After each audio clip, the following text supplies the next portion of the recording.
Slava lui Dumnezeu stă în ascunderea lucrurilor, iar slavă împăraților stă în cercetarea lucrurilor. Proverbele 25, versetul 2. Dumnezeu să te binecuvinteze. Îmi cer scuze că aseară nu am vorbit despre continuare, cum Dumnezeu m-a scos de acea perioadă grea despre care am povestit, când între mine și cuvântul lui Dumnezeu era efectiv o forță a întunericului care mă împiedica să o mai deschid și să o mai citesc. Așa că o voi face în această dimineață, scurt, nu vreau să fiu lung, și apoi voi citi un text pentru a, termina, deși subiectul despre cuvântul lui Dumnezeu cred că nu se poate termina, dar pentru a termina și săptămâna viitoare, cu ajutorul lui Dumnezeu, să continuăm cu Cartea Esterei. Modul cum Dumnezeu a răsturnat această, să zic, barieră invizibilă sau a alungat acea influență a fost, m-am dus să vorbesc cu un frate din biserică atunci, care era, să zic, responsabilul grupului, așa era numit, grupul de rugăciune a bisericii, cum ar veni.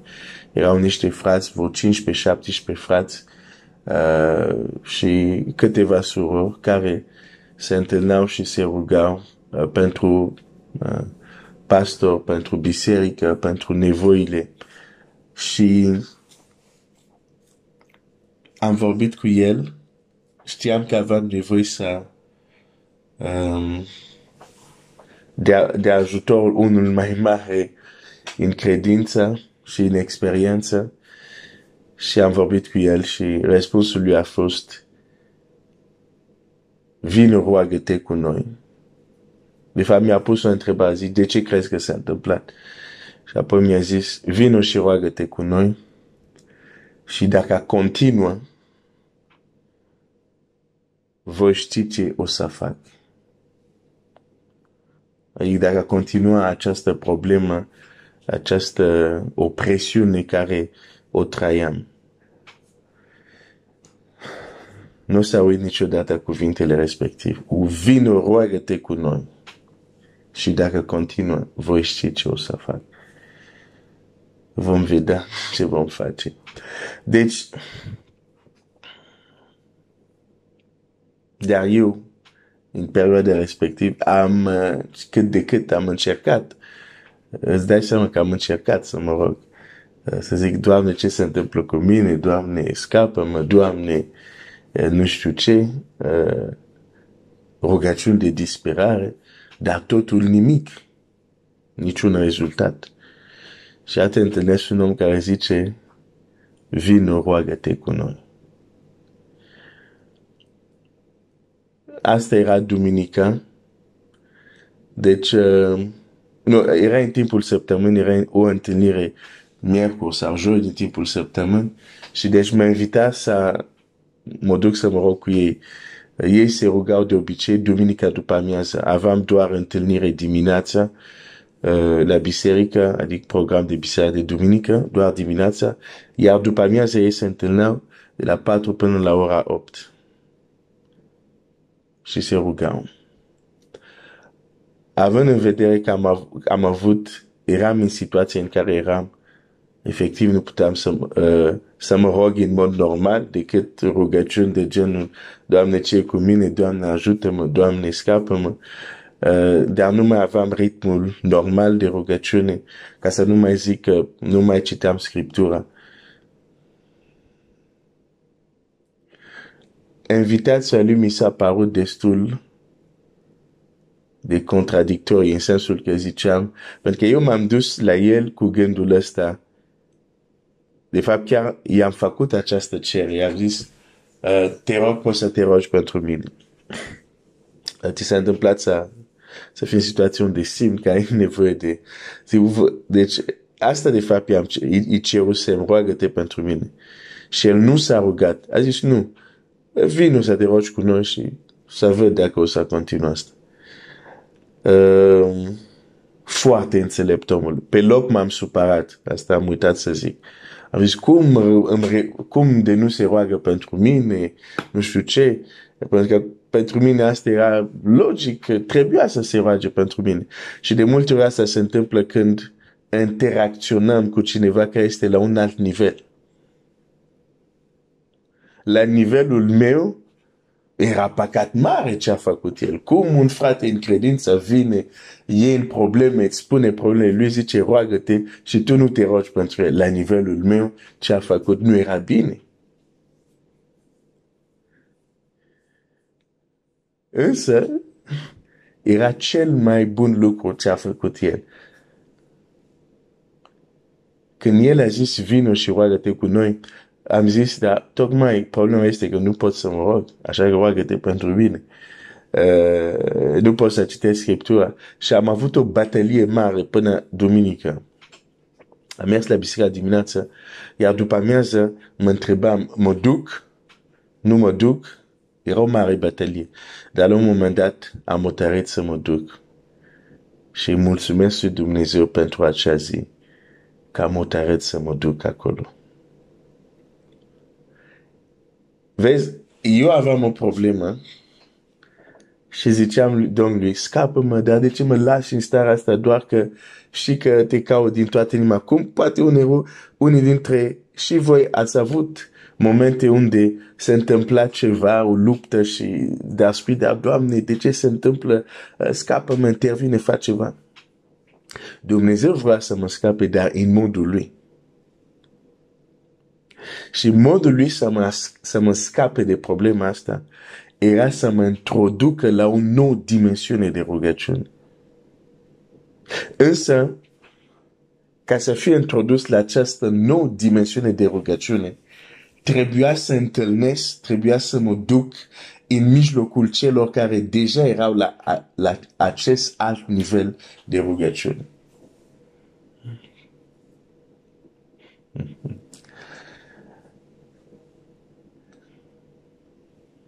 M-am dus, m-am întâlnit cu ei.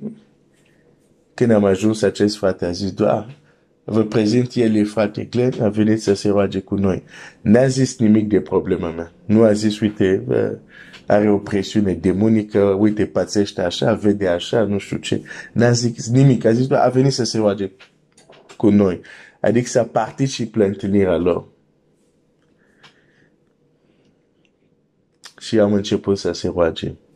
Nu să intru în detaliile. Unii dintre voi ați mai auzit oricum mărturia aceasta. Dar n-am mai văzut oameni care se rugau cum se rugau ei. Și au trecut acele 4 ore. Și bineînțeles, în acele 4 ore, Dumnezeu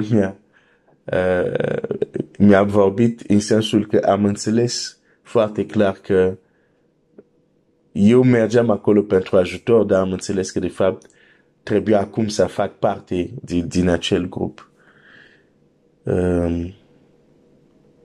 M-am întors acasă și când m-am întors acasă, primul lucru am zis că eu să deschid Biblia, să văd dacă mi se mai oprește respirația.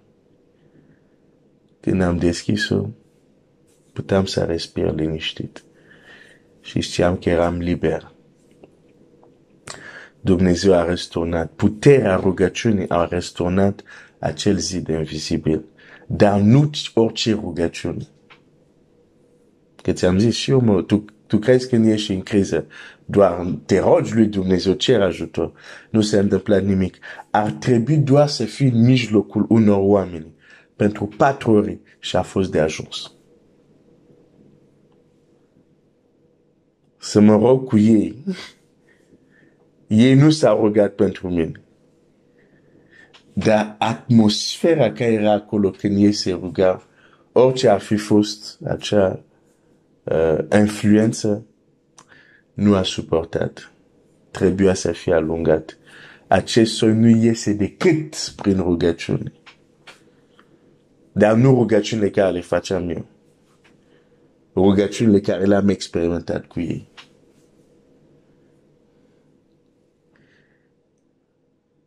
și s-a răsturnat zidul sau a plecat acea opresiune. Deci, ok, am putut să te împărtășesc scurt cum dacă nu am putut să fac aseară, vreau să mai citesc un text și voi. Biblia spune în Fapte cum putem să ne apropiem practic de cuvântul lui Dumnezeu. O să mai împărtășesc un aspect și să închei, o să fie scurt. În Faptele Apostolilor,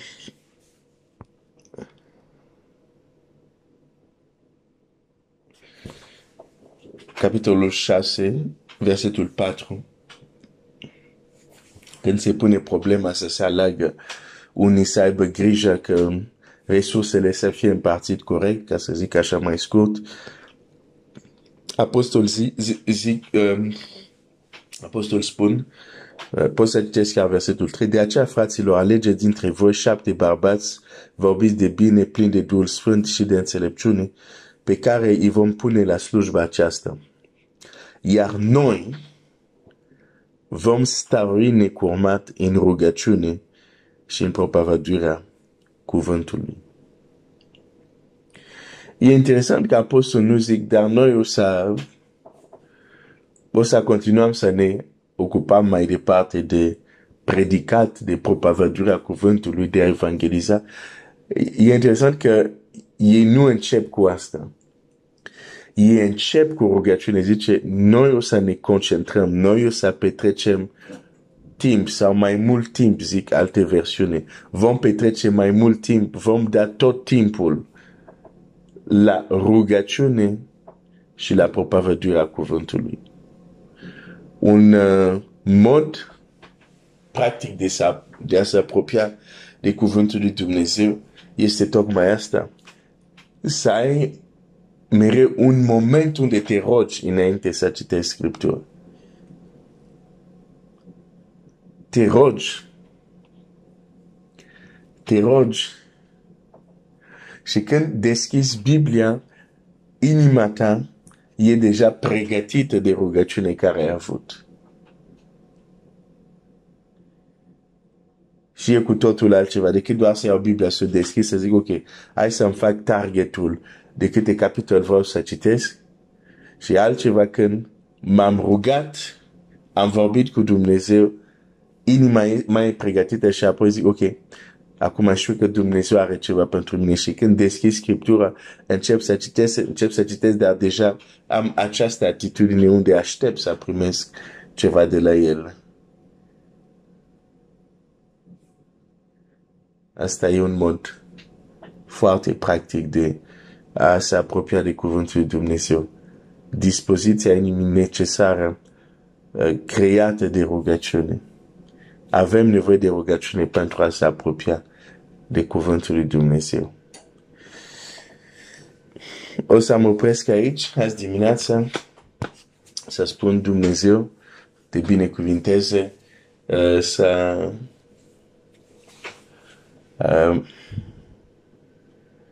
un weekend binecuvântat de El și cu ajutorul lui Dumnezeu, săptămâna viitoare, o să continuăm cu cartea Esterei. Dumnezeu să te binecuvinteze. Tată, mulțumesc pentru această zi, mulțumesc pentru această săptămână.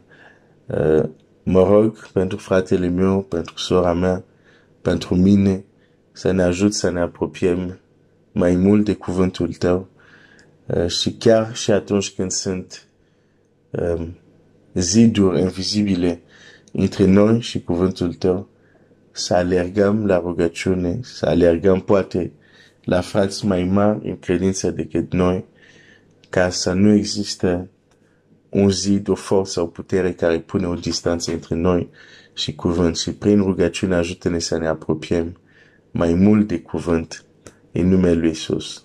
Amin.